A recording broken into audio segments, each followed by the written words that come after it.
Assalamualaikum warahmatullahi wabarakatuh. Kami dari kelompok 10 untuk mata kuliah akuntansi sektor publik. Di sini kami akan mempresentasikan materi kami yang berjudul Kerangka Konseptual Akuntansi Pemerintahan dan PSAP 01 dengan anggotanya terdiri dari saya, Perwira Pratama dan Siti Ali. Di sini saya akan mempresentasikan untuk materi yang pertama yaitu kerangka konseptual akuntansi sektor pemerintahan. Lanjut kita ke tujuannya. Untuk tujuannya, satu, kerangka konseptual ini merumuskan konsep yang mendasari penyusunan dan pengembangan standar akuntansi pemerintahan yang selanjutnya dapat disebut standar. Tujuannya adalah sebagai acuan bagi A, menyusun standar dalam melaksanakan tugasnya, yang B, penyusunan laporan keuangan dalam menanggulangi masalah akuntansi yang belum diatur dalam standar. Untuk yang C di sini pemeriksa dalam memberikan pendapat mengenai apakah laporan keuangan disusun sesuai dengan standar, dan D, para pengguna laporan keuangan dalam menafsir informasi yang disajikan pada laporan keuangan yang disusun sesuai dengan standar.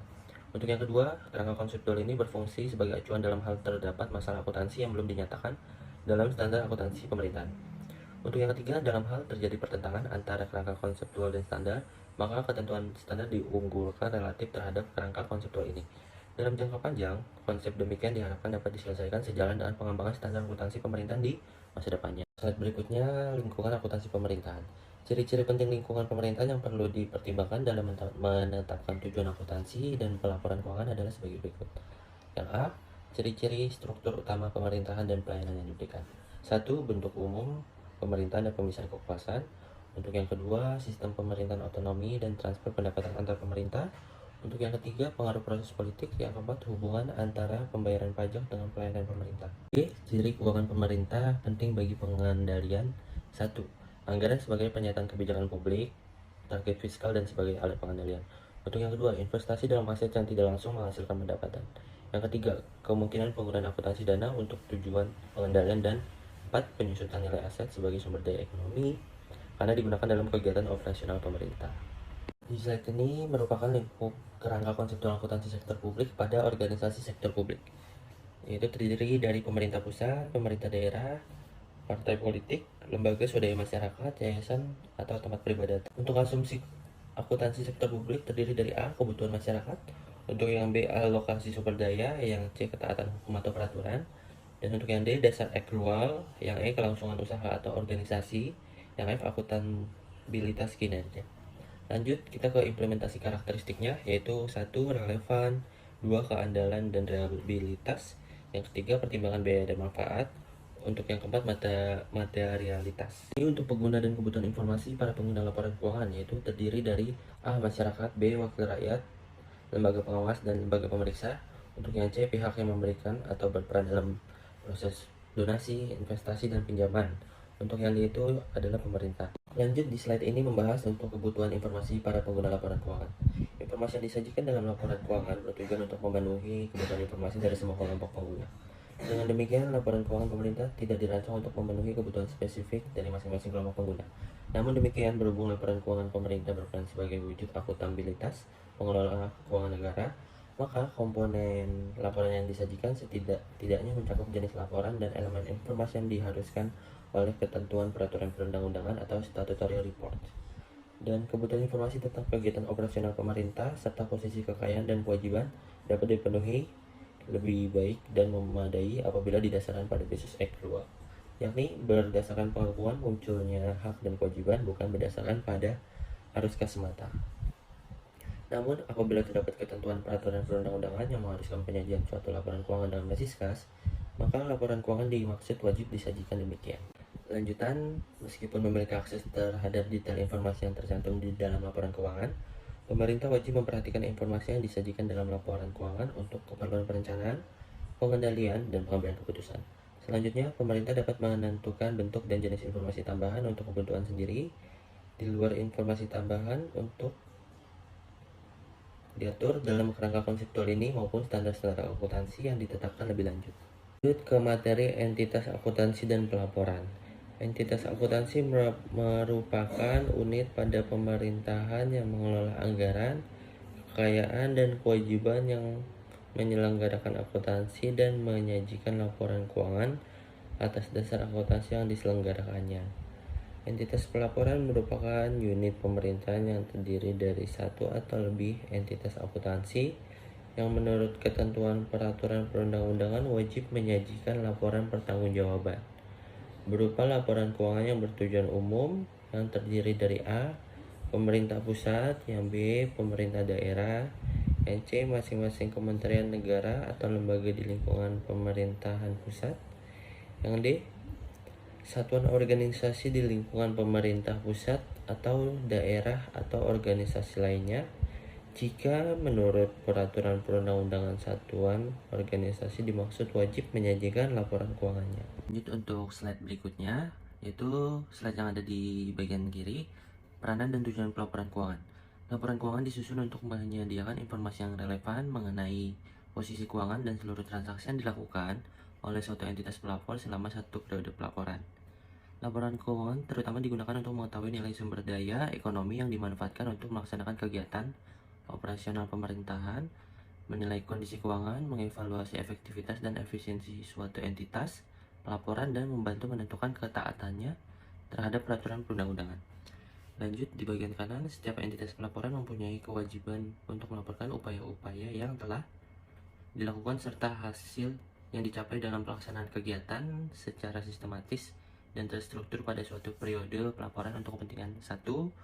Akuntabilitas, yang kedua manajemen, yang ketiga transparansi, yang keempat keseimbangan antar generasi, dan yang kelima adalah evaluasi kerja. Lanjut ke slide berikutnya, di sini ada tujuan pelaporan keuangan. Dan pelaporan keuangan pemerintah seharusnya menyajikan informasi yang bermanfaat bagi para pengguna dalam menilai akuntabilitas dan membuat keputusan, baik keputusan ekonomi, sosial, maupun politik dengan A. Menyediakan informasi tentang sumber, alokasi, dan penggunaan sumber daya keuangan. Untuk yang B, menyediakan informasi mengenai kecukupan penerimaan periode berjalan untuk membiayai seluruh pengeluaran. Untuk yang C, menyediakan informasi mengenai jumlah sumber daya ekonomi yang digunakan dalam kegiatan entitas pelaporan serta hasil-hasil yang telah dicapai. Yang D, menyediakan informasi mengenai bagaimana entitas pelaporan mengendanai seluruh kegiatannya dan mencukupi kebutuhan kasnya. Yang E, menyediakan informasi mengenai posisi keuangan dan kondisi entitas pelaporan berkaitan dengan sumber-sumber penerimanya, baik jangka pendek maupun jangka panjang, termasuk yang berasal dari pungutan pajak dan pinjaman.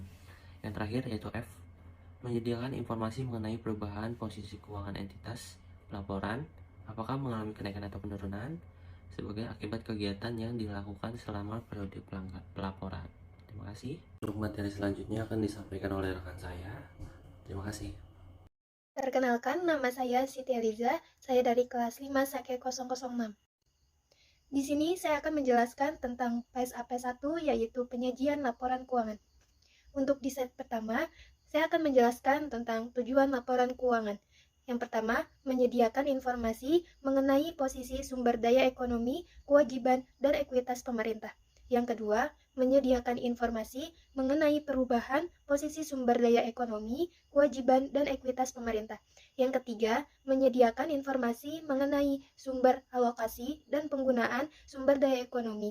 Yang keempat, menyediakan informasi mengenai ketaatan realisasi terhadap anggarannya.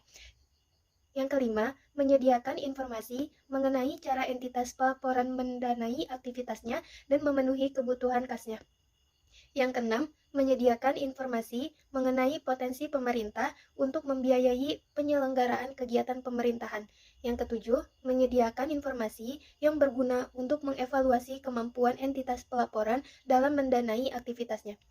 Untuk memenuhi tujuan umum ini, laporan keuangan menyediakan informasi mengenai entitas pelaporan dalam hal yang pertama aset, yang kedua kewajiban, yang ketiga ekuitas, yang keempat pendapatan, yang kelima belanja, yang keenam transfer, yang ketujuh pembiayaan, yang kedelapan saldo anggaran lebih, yang kesembilan pendapatan, yang kesepuluh beban, yang kesebelas ada arus kas. Tanggung jawab pelaporan keuangan. Tanggung jawab penyusunan dan penyajian laporan keuangan berada pada pimpinan entitas. Untuk komponen-komponen laporan keuangan, yaitu laporan realisasi anggaran, laporan perubahan saldo anggaran lebih, ada neraca, laporan operasional, laporan arus kas, laporan perubahan ekuitas, catatan atas laporan keuangan. Komponen-komponen laporan keuangan tersebut disajikan oleh setiap entitas pelaporan, kecuali yang pertama, laporan arus kas yang hanya disajikan oleh entitas yang mempunyai fungsi perbendaharaan umum. Yang kedua, laporan perubahan saldo anggaran lebih yang hanya disajikan oleh bendahara umum, negara dan entitas pelaporan yang menyusun laporan keuangan konsolidasinya. Setiap komponen laporan keuangan harus diidentifikasi secara jelas. Di samping itu, informasi berikut harus dikemukakan secara jelas dan diulang pada setiap halaman laporan bila mana perlu untuk memperoleh pemahaman yang memadai atas informasi yang disajikan. Yang pertama, nama entitas pelaporan atau sarana identifikasi lainnya. Yang kedua, cakupan laporan keuangan, apakah satu entitas tunggal atau konsolidasian dari beberapa entitas pelaporan. Yang ketiga, tanggal pelaporan atau periode yang dicakup oleh pelaporan keuangan yang sesuai dengan komponen-komponen laporan keuangan. Yang keempat, mata uang pelaporan. Dan yang kelima, tingkat ketepatan yang digunakan dalam penyajian angka-angka pada laporan keuangan. Karakteristik kualitatif laporan keuangan. Yang pertama ada relevan. Laporan keuangan bisa dikatakan relevan apabila informasi yang termuat di dalamnya dapat mempengaruhi keputusan pengguna. Yang kedua, informasi dalam laporan keuangan bebas dari pengertian yang menyesatkan dan kesalahan material, menyajikan setiap fakta secara jujur, serta dapat diverifikasi. Yang ketiga, dapat dibandingkan. Informasi yang termuat dalam laporan keuangan akan lebih berguna jika dapat dibandingkan dengan laporan keuangan periode sebelumnya atau laporan keuangan entitas pelaporan lain pada umumnya. Yang keempat, dapat dipahami. Informasi yang disajikan dalam laporan keuangan dapat dipahami oleh pengguna dan dinyatakan dalam bentuk serta istilah yang disesuaikan dengan batas pemahaman para pengguna. Di slide keempat, saya akan menjelaskan tentang periode pelaporan. Laporan keuangan disajikan sekurang-kurangnya sekali dalam setahun. Dalam situasi tertentu, tanggal laporan suatu entitas berubah dan laporan keuangan tahunan disajikan dengan suatu periode yang lebih panjang atau lebih pendek dari 1 tahun. Entitas pelaporan mengungkapkan informasi sebagai berikut. Yang pertama, alasan penggunaan periode pelaporan tidak 1 tahun. Yang kedua, fakta bahwa jumlah-jumlah komparatif untuk laporan tertentu seperti arus kas dan catatan-catatan terkait tidak dapat diperbandingkan.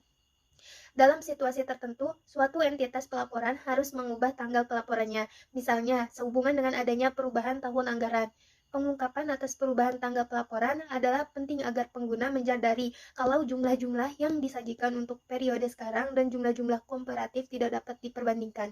Contoh selanjutnya adalah dalam masa transisi dari akuntansi berbasis kas dan akrual, suatu entitas pelaporan mengubah tanggal pelaporan entitas-entitas akuntansi yang berada dalam entitas pelaporan untuk memungkinkan penyusunan laporan keuangan konsolidasian. Di slide kelima, saya akan menjelaskan laporan realisasi anggaran. Laporan realisasi anggaran mengungkapkan kegiatan keuangan pemerintah, pusat atau daerah yang menunjukkan ketaatan terhadap APBN atau APBD. Laporan realisasi anggaran menyajikan sekurang-kurangnya unsur-unsur sebagai berikut. Yang pertama, pendapatan.